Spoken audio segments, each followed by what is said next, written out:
salat, recitation of the Quran, as well as all of our good deeds. Too much. Jazakallah. So inshallah tonight we want to remind ourselves, remind myself as everyone and everyone else about a very important issue. Just like we've noticed that the month is coming to an end, okay? Tomorrow might be the last day of fasting, or we could just have another day, which might be just 2 days. But we see that the month has already come to an end pretty much, right? Just a few hours left, a day or a little bit more than a day. Similarly, what comes to an end very quickly? Huh? Our lives. Our lives come to an end very quickly. We just started. Right? Remember, we just started buying everything, preparing everything, everything for Ramadan. The month has started now, the month is about to end. So as Muslims, we know that death is very close to us. Death is something that's very close to us. We don't think that it's far. Allah says, إِنَّهُمْ يَرَوْنَهُ بَعِيدًا وَنَرَوْهُ قَرِيبًا. Allah says, they see it to be far. They meaning those who don't believe in Allah and the last day, they don't believe in it. They see it to be something very far-fetched, far away from us. Don't worry about that. We're good. Don't worry about it. وَنَرَوْهُ قَرِيبًا. Allah says, but we see it to be close. Meaning, the believers see death to be something that is very close to us. وَنَرَوْهُ قَرِيبًا. Allah says, in the Quran, He says, كُلُّ نَفْسٍ ذَائِقَةُ الْمَوْتِ كُلُّ نَفْسٍ ذَائِقَةُ الْمَوْتِ. Every single soul will taste death. No exceptions. We are all included in that. وَإِنَّمَا تُوَفَّوْنَ أُجُورَكُمْ يَوْمَ الْقِيَامَةِ. What exactly is death? Death is? What's the definition of death in Islam? When is someone defined to be death? To be dead. Sorry, to be dead. When is someone defined to be dead? In science, they're still not 100% sure how to define that. Because they believe in the physical, right? Only the physical. So they may have difference. Well, if the heart stopped beating, maybe he's dead. There's no brain activity, maybe he's dead. So they are a little bit unsure. There's ikhtilaf. In Islam, we know for sure when someone is dead. What is the definition that we use? When the soul leaves the body, mufaraqa. The soul is detached from the body. And that soul is not going to come back to the body in the dunya anymore. Okay, that's considered to be death. So as Muslims, we know that death comes for each one of us. It will come. وَإِنَّمَا تُوَفَّوْنَ أُجُورَكُمْ يَوْمَ الْقِيَامَةِ. And only on the day of judgment will you get your full reward. Reward for what? Reward for what? For dying? What was the reward for? For the life that you lived. The life that you lived, the good deeds that you did, the salawat, the siyam, the good akhlaq, the good manners, the zakat, the sadaqat, the hajj, the umrah, all of the good deeds, smiling in your brother's face, being kind and generous to the poor and needy, everything, all of that will be rewarded when? In akhirah, being good to your children, growing them up well, all of that reward will come في الآخرة وإنما توفون أجوركم يوم القيامة, on the day of judgment. فمن زحزح عن النار وأدخل الجنة فقد فاز. So whosoever is saved from the hellfire and he's entered into Jannah, into paradise, that person is successful. وَمَا الْحَيَاةُ الدُّنْيَا إِلَّا مَتَاعُ الْغُرُورِ. And this worldly life that we live in is nothing but مَتَاعُ الْغُرُورِ, deceptive enjoyments. Mata', enjoyments.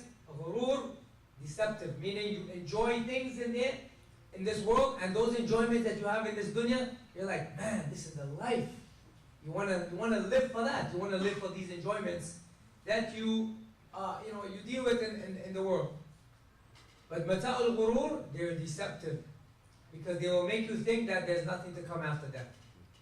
Alright?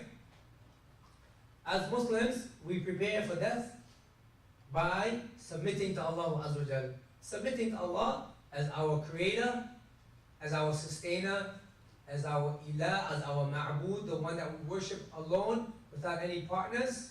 Okay? We try to follow His rules. We're not perfect, but we try to follow His rules to the best of our ability. Okay? If we mess up, we ask Him to forgive us. And we try to stay away from all the things that He has prohibited us from. So that is the life of submission. Al-istislamu lillahi. Allah Azza wa Jal mentions in another ayah, He says, وَمَا تَدْرِي نَفْسٌ مَاذَا تَكْسِبُ غَدًا. No soul knows what they will earn tomorrow. Do we know what we're going to earn tomorrow? We don't know. لا تدري نفس لا تدري نفس ماذا تكسب غدا وما تدري نفس بأي أرض تموت. And no soul knows where they are gonna die. We live in this world. We live in, right now we're in Claremont, and maybe some of you have, properties, or not properties. You have plots of land in this cemetery and that cemetery, thinking that, most likely this is going to be the case. But we don't know. We don't know. You could be in some other land, you went to travel, you went to visit, for whatever reason you went there, or you were just passing by, and Allah can send the angel of death at that time to take our souls. So Allah is reminding us that we don't know.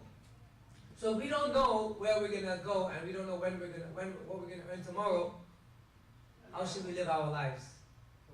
Live it like it's the last. You fast this day as it's the last day.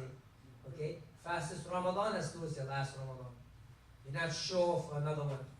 We have hopes that we want to see our children grow up. We want to take care of them. We want them to accomplish this. We want to be happy. But we're not guaranteed that. So do as much as you can now for them. Advise them, grow them up well, make dua for them. As if you're not going to be there. As if you're not going to be there forever. This is the life of a Muslim. Right? Treat it as though it's your last moments. So this ayah is reminding us that Ramadan as well, among the many blessings of Allah Azza wa Jal, we have to treat it as though it's our last Ramadan. There's no guarantee that we're going to get another one. Okay? Who knows? Maybe next Ramadan it comes. We don't know what could be our condition. Maybe we are alive, but we're not even in a state to fast. Allahu A'lam. But we ask Allah Azza wa Jal to give us good health and good strength, and may Allah preserve us and give us the ability to keep fasting. And as much as Allah gives us life, may Allah bless us during that time and give us the opportunities to benefit from every single ni'mah that He has given us. Ameen. So this is my reminder, and the reminder is about death being something that is very near, and that life is very short, just like the days went by very quickly. Allah mentions this in the Quran when He described Ramadan. He said, أَيَّامٌ مَعْدُودَاتٍ. That Ramadan is just ayyam. Ayyamul ma'adudat, it is like, the word ayyamul ma'adudat in Arabic language, it's like 7 days, it's about 7 days. It's like 7 days. The 30 days went by like it was just about 3 or 7 days. That's how Allah described it. Ayyamul ma'adudat. Even though we know it's 29 to 30 days, but it goes by quickly. Similarly, the dunya goes by quickly. Everyone remembers when they were, the older brothers, when they were probably, the age of Adam. Look at Adam. Adam is, how old are you, Adam? Huh? 9. I'm sure you guys can remember when you were 9 years old, going around with your family. Huh? Remember that? I'm sure you didn't forget those days, and it was just yesterday. It was just yesterday. Today you're a father. Today you're a grandfather. Today you're a great grandfather. Okay? Time flies by quickly. So as Muslims, we have to ask Allah to bless us and take advantage of all the opportunities. Among the many opportunities is the last 10 nights of Ramadan, Al-Ashr al-Akhir, which tonight, as you know, is the 29th night. So you should still spend the time worshiping Allah, making dua to Allah Azza wa Jal, as if it's your last day. If it is, you know that this was your last Ramadan. You'll be happy for another day. You'll be happy for the 29th. You'll be happy tomorrow to know we're going to have the 30th night of Taraweeh and 30th night of Ibadat and worship. So we have to spend it like that, so that we get the maximum reward possible from all of these blessings that Allah has sent to us. We ask Allah subhanahu wa ta'ala to accept from us. Allah Azza wa Jalla forgive us our shortcomings. Wa sallallahu ala nabiyyina Muhammad wa ala alihi wa sahbihi.